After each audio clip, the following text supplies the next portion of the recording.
Magsasama-sama ang ilang grupo mula sa pribadong sektor, pamahalaan at maging ang mga dayuhan para bumuo ng epektibong tugon at aksyon sa panahon ng sakuna at kalamidad. Yan ang sentro ng balita ni Bien Manalo, live. Bien! Luisa, pagpapalakas ng iba't ibang estratehiya na may kaugnayan sa disaster risk reduction na makapagliligtas ng maraming buhay at kabuhayan sa panahon ng kalamidad at sakuna. Ito ang bibigyang diin sa 2024 Asia-Pacific Ministerial Conference for Disaster Risk Reduction na gaganapin sa Philippine International Convention Center simula October 14 hanggang October 18. Inaasahang dadalo sa conference si Pangulong Ferdinand R. Marcos Jr. na nauna nang ipinag-utos ang pagpapatatag sa disaster resilience ng bansa.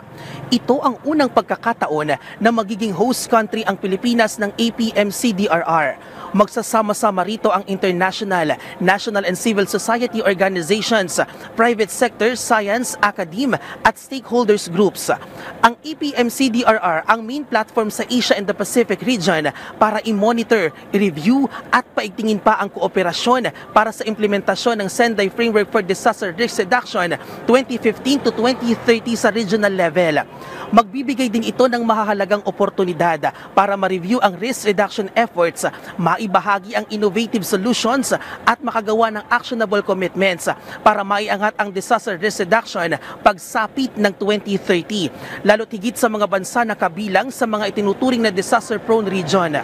Magkakaroon din ng session na tinatawag na Enhancing Capacity and Resources for Local Resilience, kung saan tatalakayin ang best practices sa capacity building opportunities, assessments ng local resilience initiatives at efficient resources allocation. Pag-uusapan din ang multi-hazard early warning systems. Bukod sa DNR, makikiisa rin ng United Nations Office for Disaster Risk Reduction, Regional Office for Asia and the Pacific at Department of Defense National Disaster Risk Reduction and Management, Office of Civil Defense.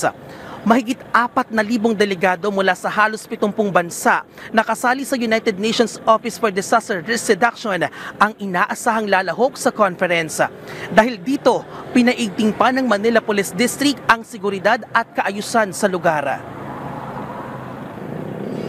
Meron na tayong security plan para dyan kung saan nakahanda na yung ating mga personnel. Actually, kaninang umaga pa yon nagkakandak na sila ng mga security operation. Yung mga billeting area, pinapunta na, kine-check natin yung area. At meron tayong ilalatag na personnel dyan sa Manila alone lang. Meron tayong kulang-kulang 550 personnel.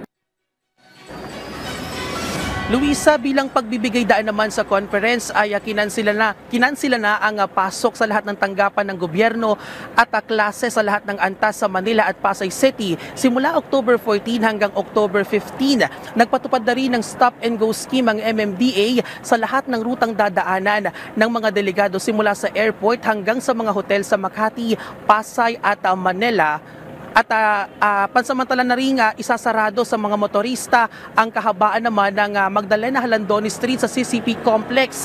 Kaya pinapayuhan ang ating mga motorista, Luisa, na maghanap muna ng alternatibong ruta. At yan muna ang update. Balik sa iyo, Luisa. Maraming salamat, Bien Manalo.